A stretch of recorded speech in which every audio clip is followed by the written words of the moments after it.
All right, and take it away. All right. Hello, everybody. Great to see you. Happy Friday. Thank you so much for that kind intro, Cheryl and Christy. Super happy to be here. So if you've been on a previous call with us, great to see you again. If it's your first time, it's a pleasure to meet you. My name is Craig Stein, and I'm here with my co-founder, Mariel Diaz. We have a presentation for you today on networking. It should take about 25 or 30 minutes, and then we'll open up the floor to Q&A and discussion. So allow me to share my screen, and then we can dive right in.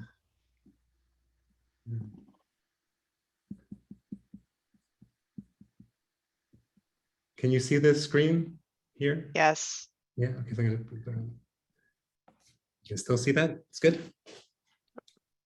It's good? Yeah, all right. Yes. Yep. Okay, great. So again, my name is Craig Stein. I'm here with Mariel Diaz. We're the co-founders of the Hired Executive.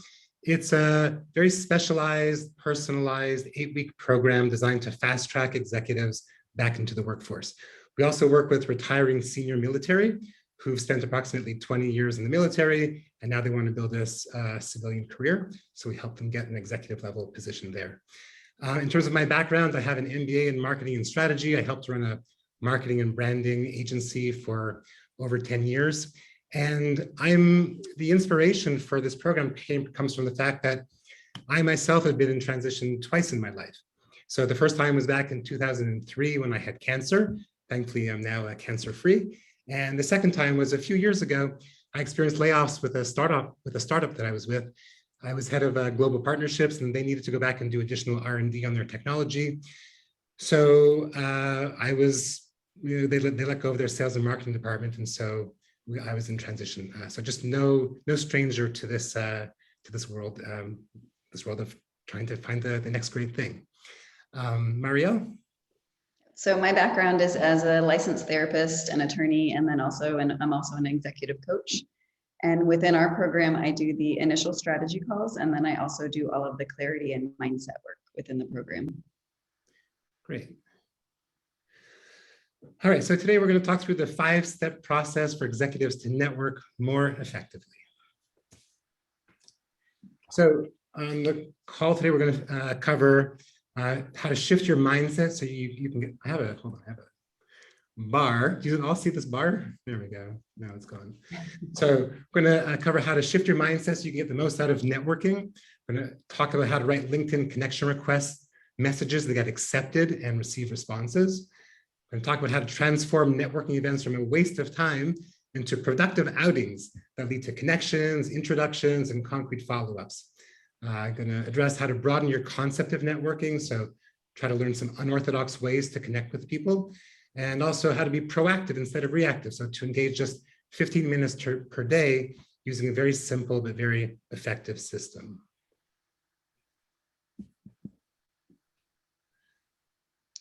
So the first topic that we're going to cover is mindset.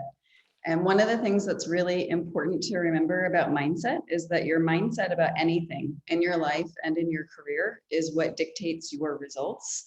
So it's really important before you even get into the strategies that we're going to teach today that you take a moment right now just to sort of check in about what your mindset is about networking.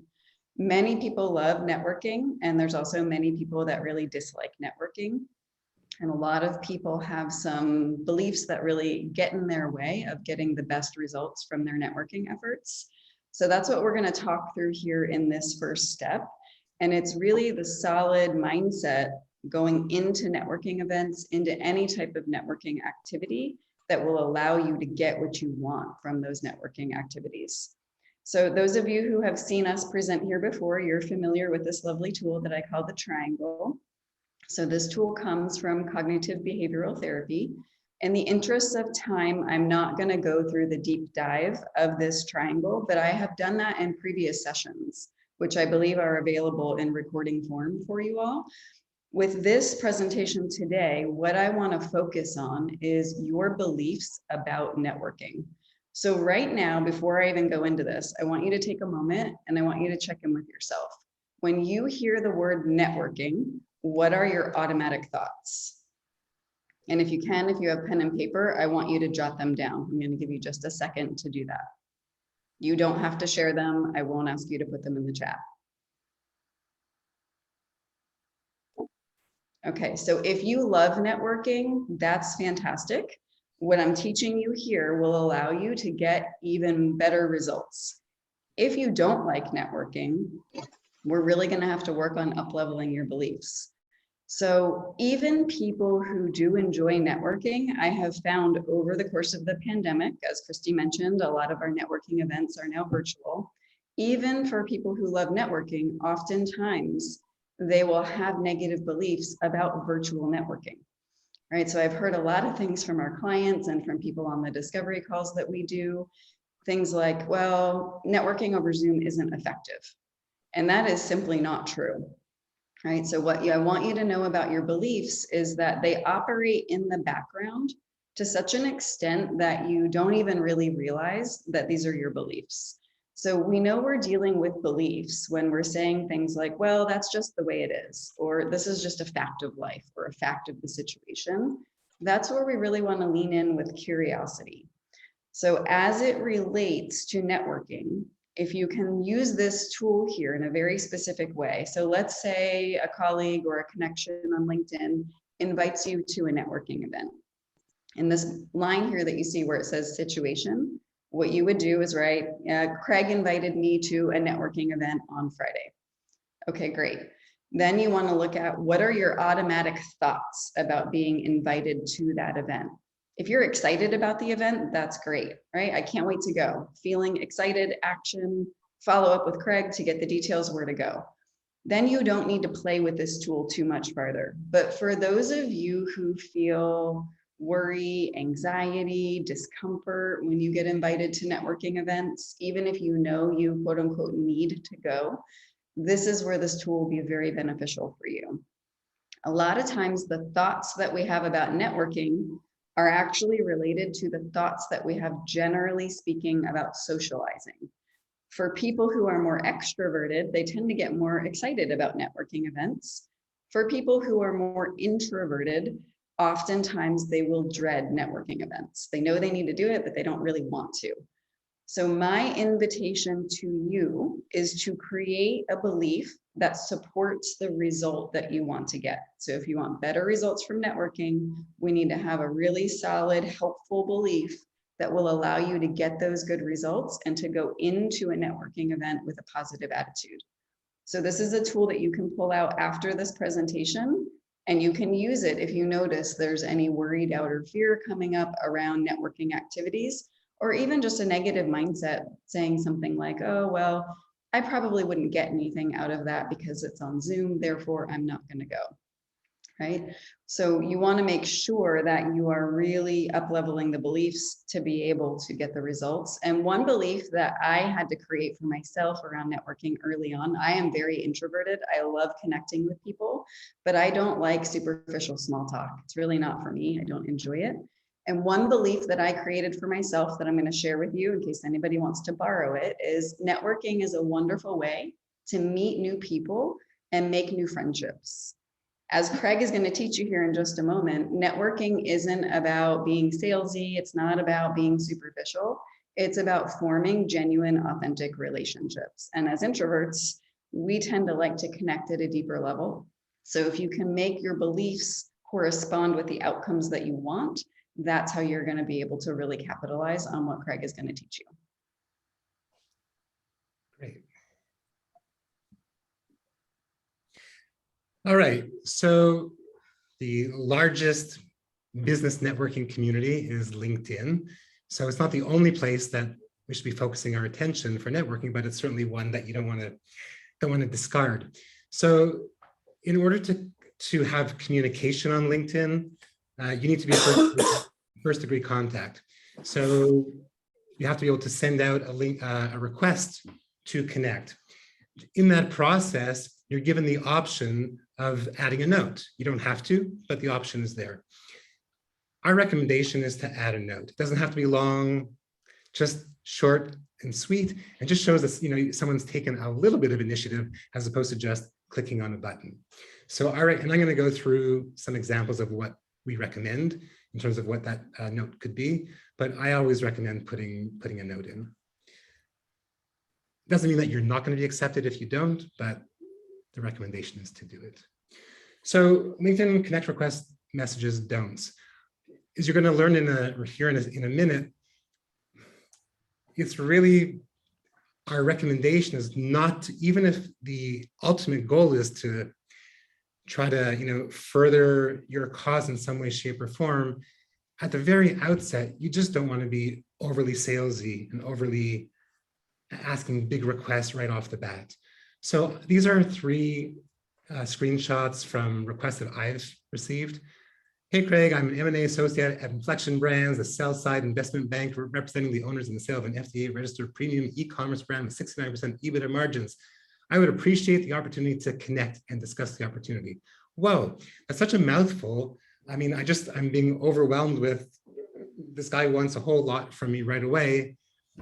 Not inclined to click accept. Here's another one. Hey, Craig, you have an impressive profile as a Wall Street Journal best-selling press. We're always on the lookout for the next best-selling author. Have you ever considered turning the wisdom you gained into a book? Again, they want me as a client very clearly. No, I didn't. I just left that one aside, didn't respond yes or no. Then a couple of days later, I get another request from somebody else. It sounds eerily familiar to me. Hi, Craig, you have an impressive profile, and wow, you're also a member of the CMO network, the #1 executive group. As a Wall Street Journal best-selling press, we're always on the lookout for a best-selling author. Have you ever considered turning your wisdom into a book? Didn't we just hear that somewhere? So I go back and yeah, like 2 days ago, somebody else from the same company used the exact same message. So there's nothing wrong. In fact, we're going to recommend that you have a pre-written message to send out. But if you're 2 people in the same organization, at least make 2 different messages and don't send the same message from 2 different people to one recipient. So those are just some examples of the don'ts, but I do have some examples of do's. Hey, Craig, nice thing, a little wave. Came across your profile, noticed we both work for Amazon, so I thought it'd be valuable to reach out to connect. Super short, super sweet. All right, we're both connected to Amazon somehow. No problem, let's do it. Great.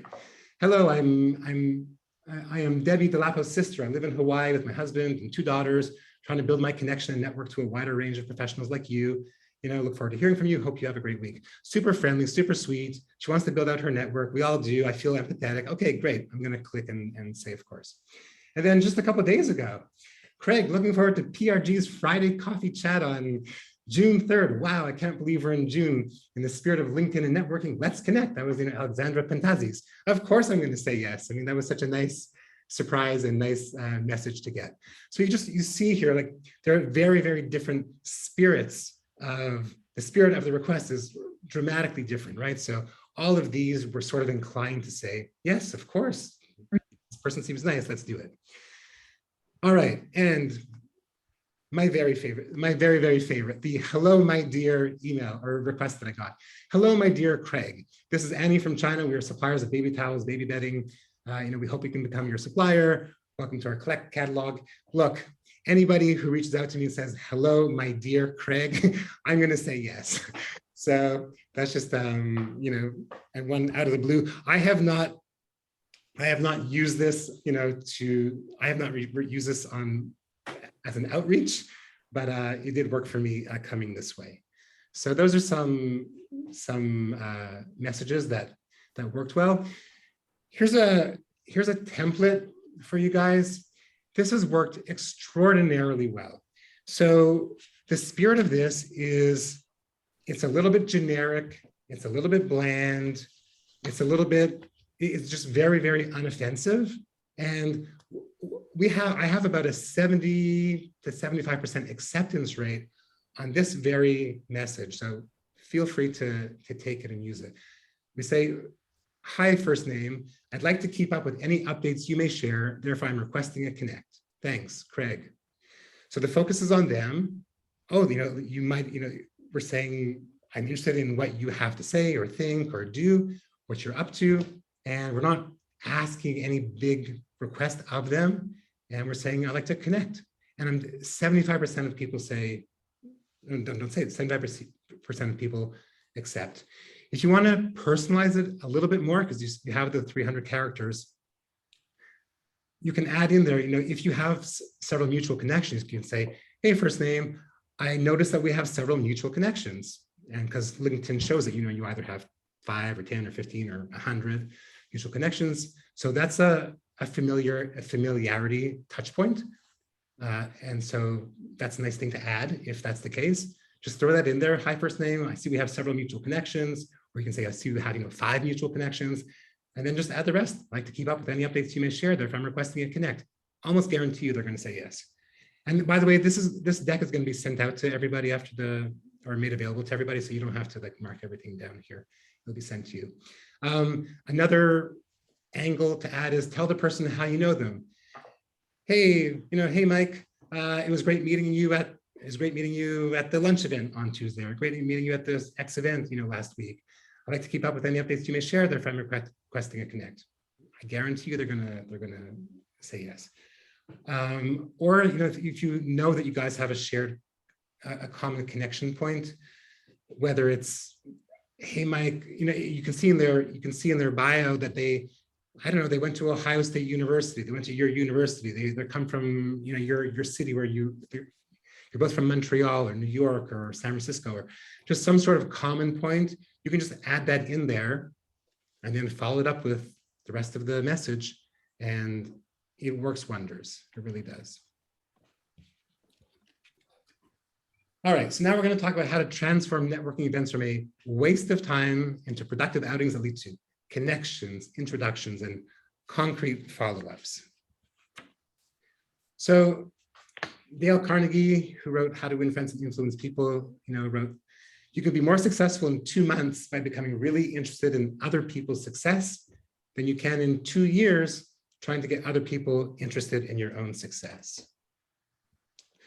So what we're really talking about here is trying to take the focus off of yourself and refocusing your energy and your intention on others. And by doing that, for those who are less comfortable in the networking space, you become less self-conscious. For those who are already comfortable in the space, it just hyperpowers, your outward energy, your outward focus. And even if there are underlying drivers in terms of, you're hoping to get certain leads or introductions, if you can just maintain and focus on how to support and help others, everything will come back to you on the backside. So I always go to networking events.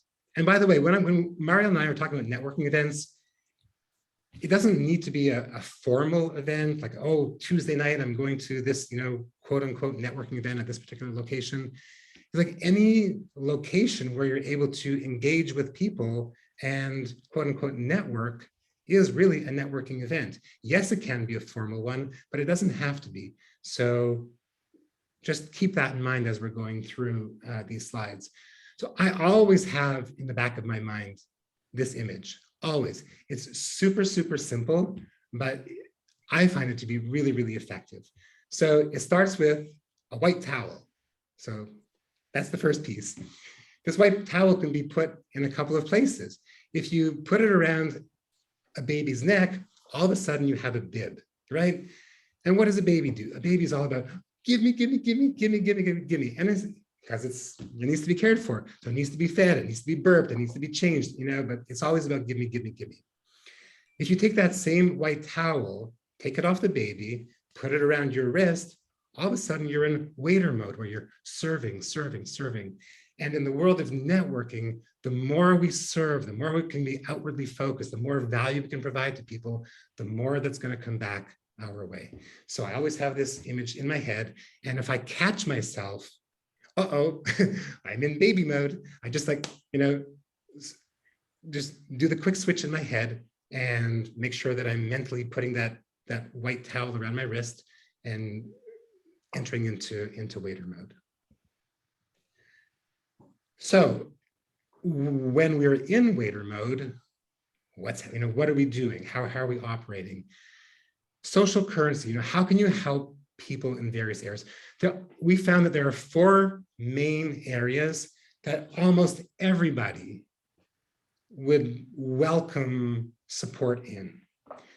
would welcome growth in, would welcome an open door, more opportunities in. So relationships, whether it's business relationships, whether it's personal relationships, whether somebody's just fell out of love and looking for another love relationship, doesn't matter.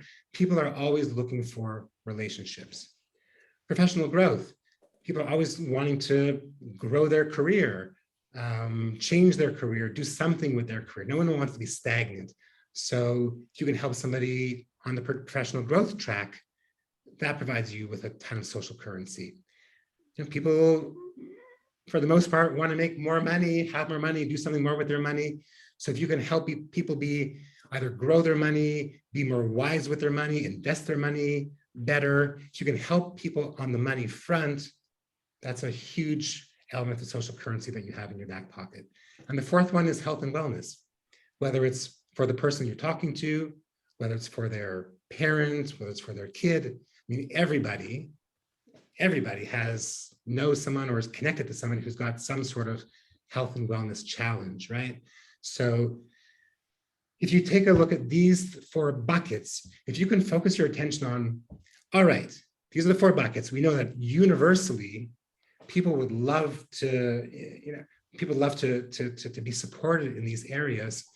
Take some time out of your life, write down on a piece of paper, what kind of, where can you add value to people's lives in these 4 areas? And you don't need to know someone specific, right?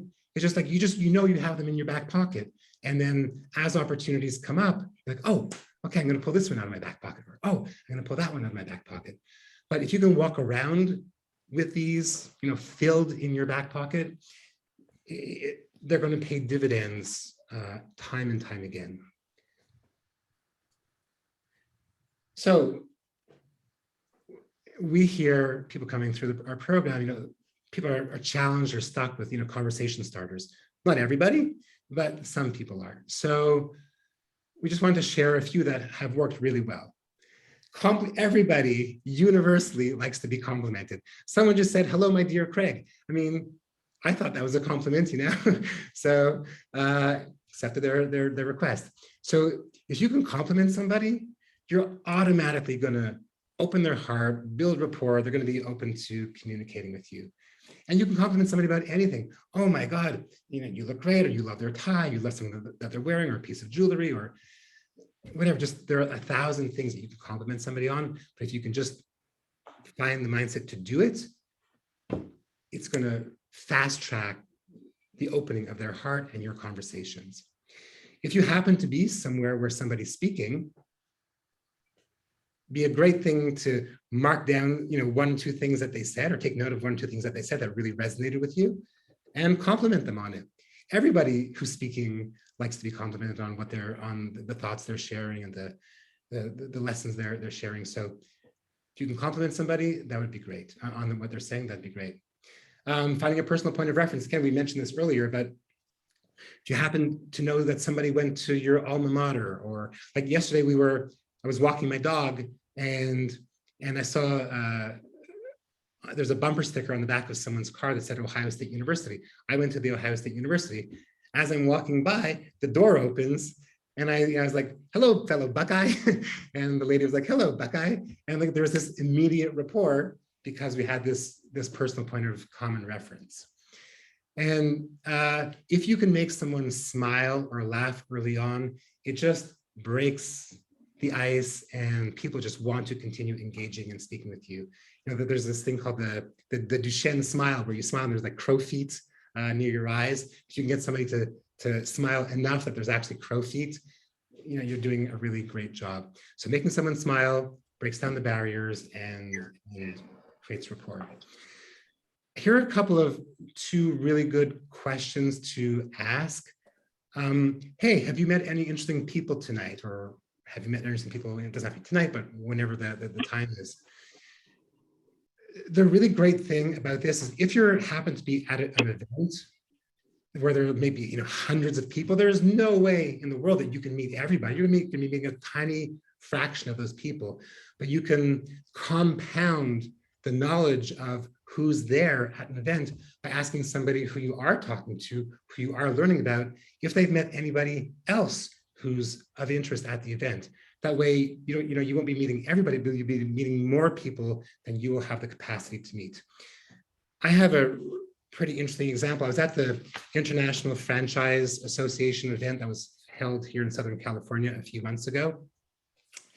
I was at the opening, the opening gathering, and I was speaking to a woman who was head of franchising for Topgolf, and there it's a big franchise out of, I believe it's out of England. They have like 65,000 square foot venues, 3 stories, hitting bays, bars, restaurants, blah, blah, blah. They're coming here to Southern California. So I was very excited to learn all about that from her. We just chatted for a few minutes, and then I just continued on my way. 10 minutes later, very randomly came across the founder of an architecture firm. And he specialized in spaces that were perfectly aligned with the Topgolf experience. So I said, hey, did you know that the head of franchising for Topgolf is here? And he said, no. So I went onto the app, onto the IFA app, and found both of them, made an email introduction right then and there on the spot. And by doing that, they were super happy to have met each other. And furthermore, I did not stop getting emails from both of them saying, thank you, thank you, thank you. What else can we do for you, Craig? I didn't make an introduction for any kind of benefit. I just knew that those two could potentially work together. But then it came around full circle. So have you met any interesting people tonight? Works really well. And then another one is, tell me about an interesting project you've worked on recently. The reason why this one is particularly good is because if you're at a business networking event, depending on the situation people are in, sometimes people may feel a little bit uncomfortable if they're in between, or it puts them into a little bit of a box. So by saying, tell me something, an interesting project you've been working on recently, it can be personal, it can be professional. You open up the space for them to answer in any way that they want, and it works really well. And then the last tip is to try to mirror the energy of the person that you're speaking with. So if you say you have a scale of 5, some people are very high energy, some people are more reserved. It's always best to try to meet people energetically where they're at. I say, 1 notch above or 1 notch below. It just makes people feel really comfortable. If you happen to have a background if you know the DISC personality profile or the Myers-Briggs, the MBTI, so if you can assess that somebody's a high D, they just want to get right down to it, they don't want to do any of the small talk, that's great. Then lay into that D experience and dismiss the small talk. If you know that you're talking to a high I, somebody who likes to talk about chit chat a lot before that's their way of warming up, then embrace that and engage a lot of chit chat as opposed to being very high D-esque. Same thing if you know somebody's an introvert or an extrovert. The more you can sense or assess where somebody's at and try to meet them where they're at, you're going to be more successful on the communication front. I want to just interject for a quick moment. Craig, you have so much amazing wisdom to share on this, and I really want to make sure that we have time for Q&A and that we can get through all of the topics. Got it. Thank you for interjecting. See, I'm the high I who likes to talk. Okay, so I will speed things up a little bit. Okay, so where's something that's comment worthy? So, allow somebody to come up to you and say, hey, what a cool scarf or a cool piece of jewelry or nice pocket square. Case in point, it's a little bit difficult to see, but this was totally unintentional. But about a month ago, I was at a networking event, San Diego Startup First Monday event. And I went there, they had name tags, and I'm like, you know what? I'm doing some consulting work for a company, so I'm going to put their name tag on, but I'm also here, I'm with the hired executives, so I'm going to put that name tag on. So the first time in my life, I was at a networking event, I put on 2 name tags, right? So here's one, And right over here is the other one. Okay, I kid you not. I think the entire room came up to me that night and go, "Oh my God, you have two name tags. Like, who does that?" And I realized afterwards that was like the world's greatest, welcomer of people to have two name tags on. It made a very easy conversation starter for somebody else to come up to me, and it made my life super easy because people were just like flocking to me to inquire about why in the world I would have two name tags on my shirt. So that's just a case in point of how by wearing something that is comment worthy can be very helpful. Okay, additional networking tips. To try to take the initiative to say hello. When the conversations start, allow people to talk. Ask questions that really show that you're genuinely curious about the other person's opinion, right? Focus on their triumphs. We talked about laughing before. If it make people smile, it's great. And one of the most important things is to try to remember and to use the other person's name. So a lot of people have difficulty remembering people's names. So a couple of mnemonics on that front. If you can say their name like 2 or 3 times during the conversation, that helps. If you can rhyme the name, if you're talking to someone named, I don't know, his name Dave, and he told you a really cool story, you're like, okay, brave Dave, brave, you're saying in your head, brave Dave, brave Dave. It'll try to sink in. Or maybe he's a favorite person that you've met, Fave Dave, Fave Dave. Just some sort of mnemonic in your head. So you've said their name 2 or 3 times during the conversation, you have some sort of mnemonic. And if you can introduce that person, if somebody else joins your conversation, you say, "Hey, Dave, I'd like you to meet," because you see their name tag, then that helps to reinforce it. But everybody likes to hear their name, and it goes a long way in establishing rapport. All right, so speeding through. Next section is trying to broaden your concept of networking. So I'm gonna share some unorthodox ways to connect with people. Okay, it's really important to try to find people outside your circle. So people inside your circle, generally speaking, know the same people, do the same things, go to the same places. And if you're trying to get to the next place somewhere outside where you're currently existing, you need to find people outside of your circle. One of the best places that I have found personally is through podcasts. So podcast guests, podcast guests they talk about themselves, they talk about their personal lives, their personal stories. You listen to them. All you have to do is then go on to LinkedIn and say, "Hey, I just heard you on Guy Kawasaki's podcast. I love that you're talking about X, Y, and Z. I would love to connect." So here, again, this is being sent out, but here are a list of some podcasts and also webinars that invite, they're not exclusively interviewing CEOs, but there are a lot of CEOs on Guy Kawasaki's podcast, on the Tim Ferriss podcast, and also there's a webinar hosted by Jason Nazar, who's the CEO of Comparably. He gets a lot of CEOs on, and so these are people at CEOs of companies who you may want to work for. And by connecting with the CEO, they're not going to offer you a job, but by connecting on LinkedIn, there's nothing wrong with 1 or 2 messages later saying, "Hey, I loved what you said about Salesforce. I would love to explore a career there. Is there somebody that and I noticed that you have X or Y job posted. Is it possible to make an introduction for me?" Nothing wrong with that. Other places to look are online, like Entrepreneur, Inc. and Forbes. They always have articles written by business leaders, owners of companies. Venture capital firms are amazing. They have, a venture capital firm will have 100, 150, 200 portfolio companies that they're working with. So if you can connect to somebody at the venture capital firm, they can then potentially introduce you to one of 150 or 200 companies that they're working with.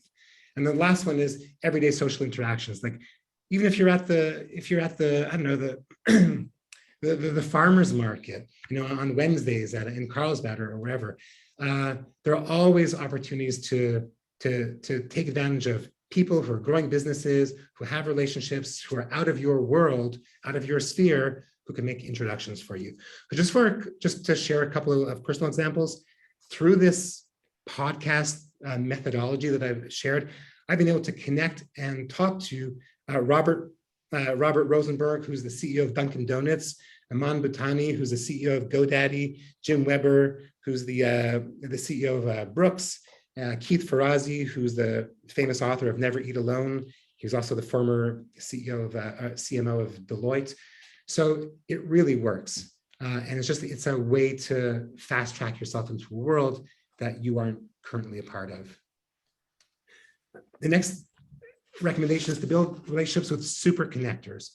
So super connectors, we're trying to optimize our time here. So super connectors have very, very large networks of people that they know in various walks of life that you probably don't know.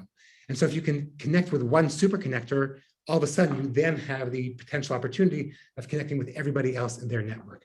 And so here's a list of super connector categories like headhunters, fundraisers, journalists, PR specialists, restaurateurs, doctors and dentists, lawyers, accountants. These are all people who know people from all sorts of walks of life just by the very nature of the work that they do.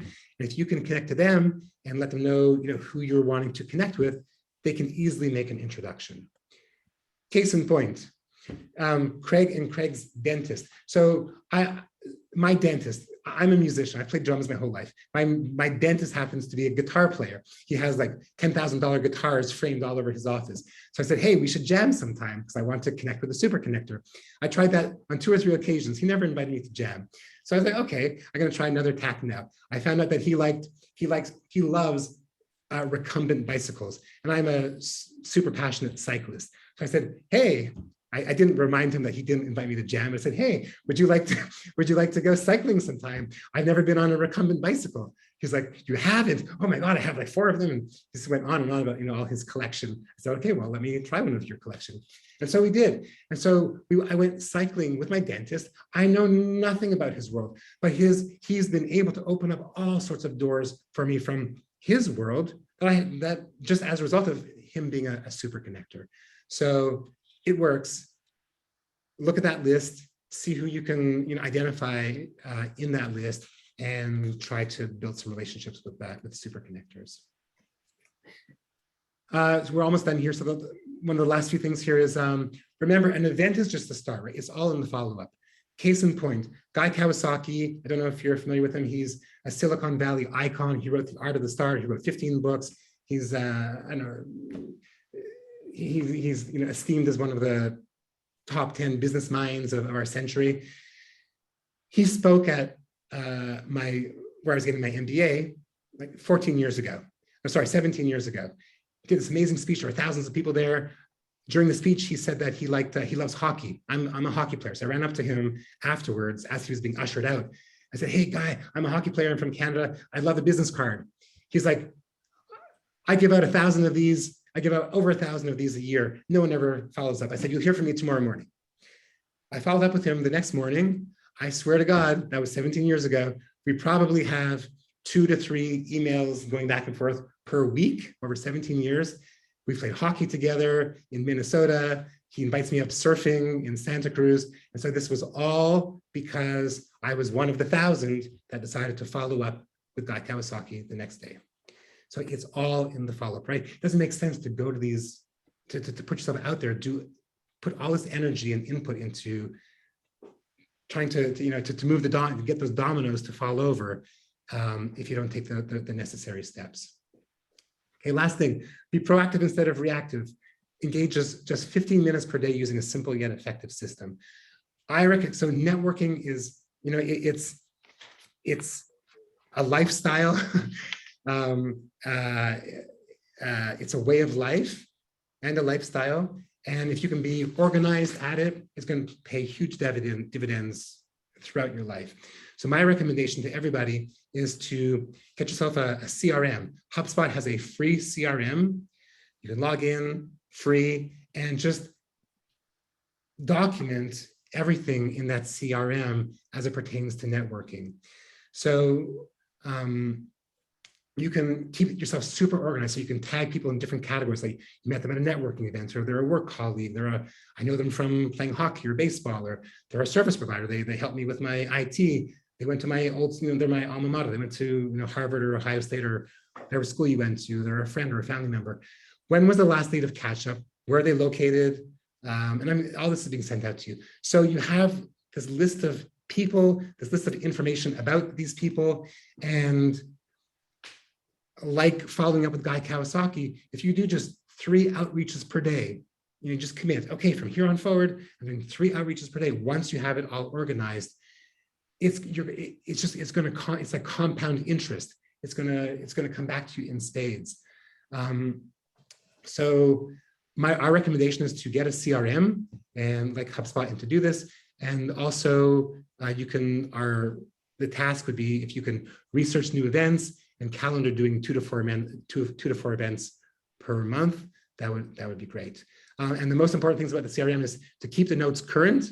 So when you go back, you've inputted a couple sentences, and also to set an automatic task reminder so that you know a month down the road, a year down the road, 6 months down the road, you need to follow up this person for X reason.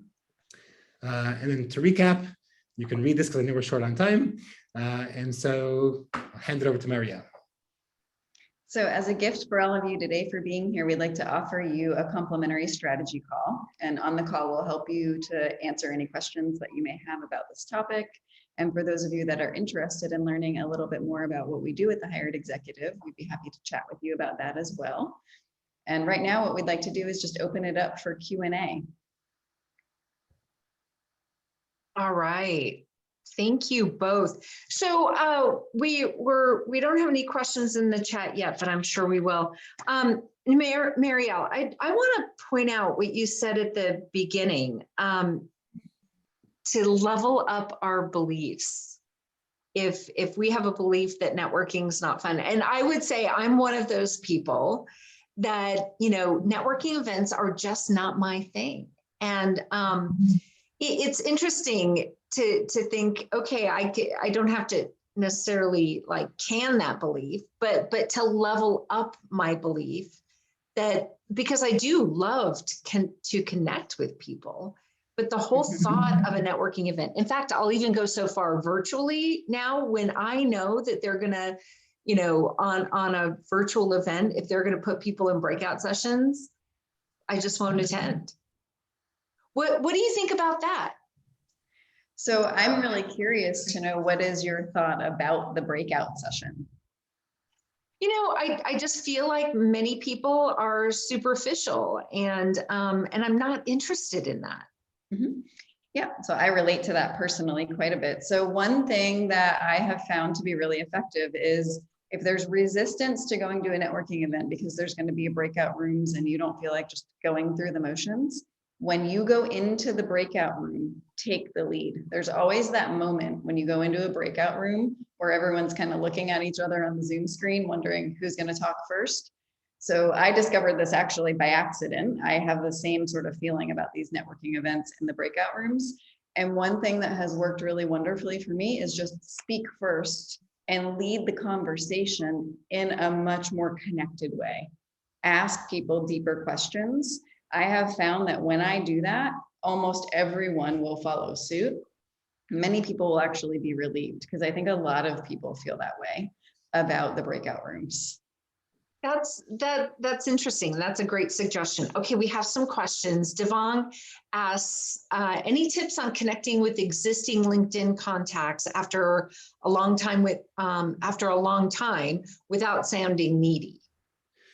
Sure. So people, not everybody, but some people post. So if somebody has posted, you can say, if you can comment on something that they've inputted into their profile, even if you haven't connected with them for a long time, they may have a new position, they may have, maybe they're with a new company, maybe they've been given a promotion, maybe they've commented on some article, maybe they've shared an article. So if there's something that you can, there's some exterior circumstance that you can comment on that they've already engaged with, that would be a good way to start.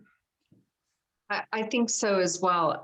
Chris Hickey asks, once connected on LinkedIn, I have trouble getting the first introductory call, or first call introductory in nature. Any suggestions?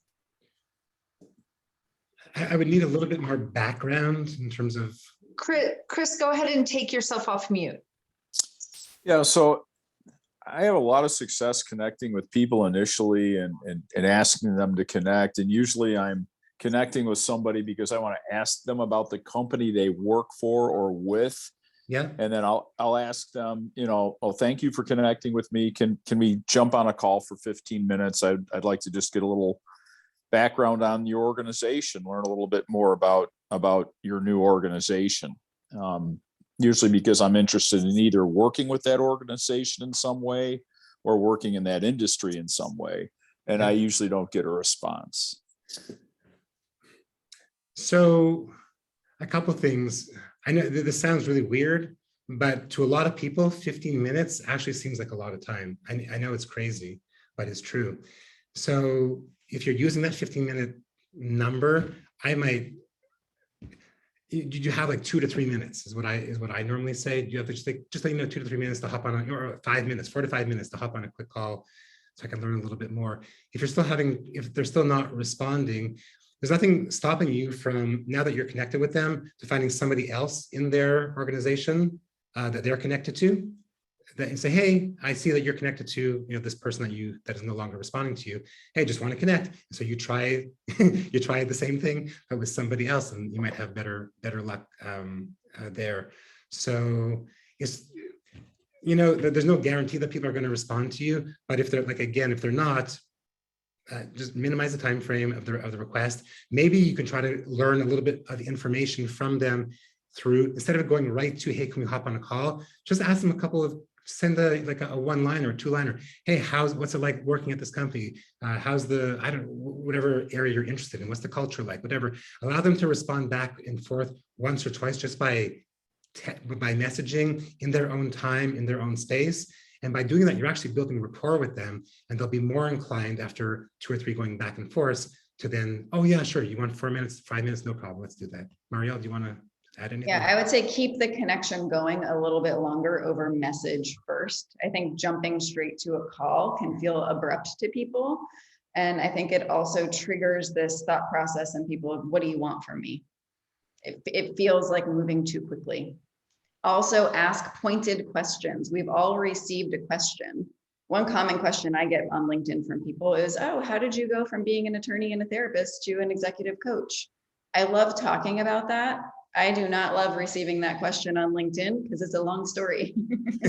Yeah. So ask people pointed questions that are easy for them to answer.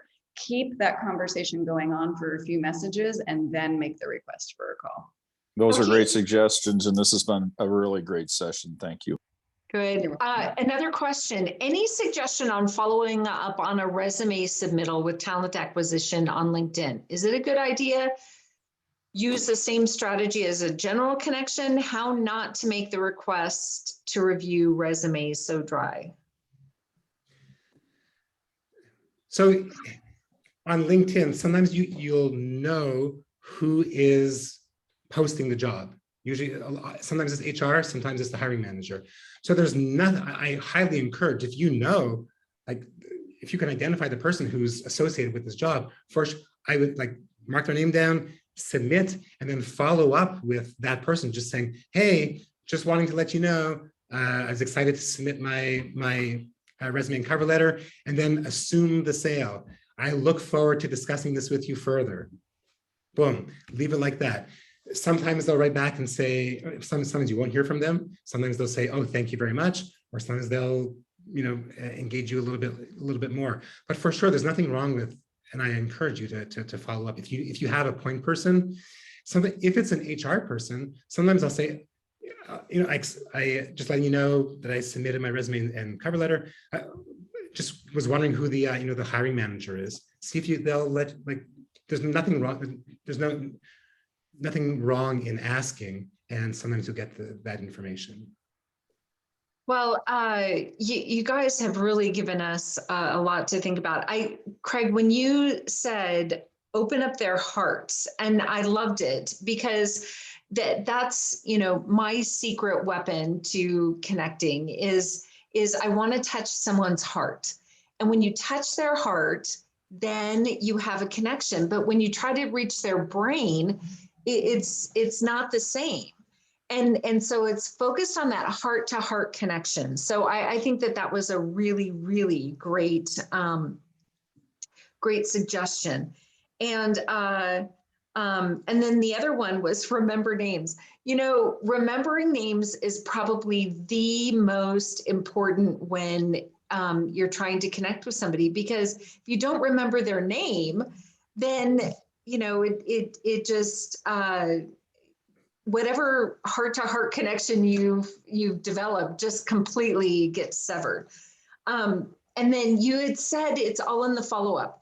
You are absolutely right. You know how many people get introduced to me and they want to have a conversation about job search or, you know, connecting with other people, and they just don't follow up.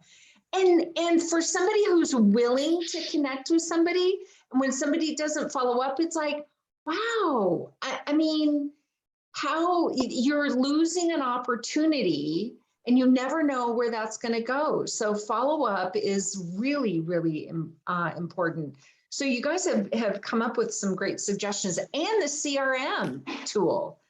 That's an important one that I don't think a lot of people think about, because you know, we get connected with so many different people, and you know, to leverage a CRM to be able to go back to, well, wait a minute, what do I remember about that person?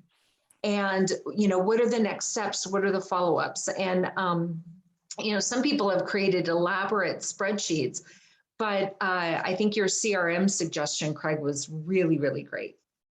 Thanks. Thanks. So, okay, we are out of time. You guys, thank you so much. Everyone, please listen to the recording. You'll get the deck that they'll send out, and reach out to them for any questions. Their program is highly effective. We have a couple of boot campers who have gone through the program, and reach out to them. And thank you so much, Mariel and Craig. And we look forward to having you again in the future. And thank you, everyone. Make it a great day and have a great weekend. Thank you so much, everybody. Have a great day.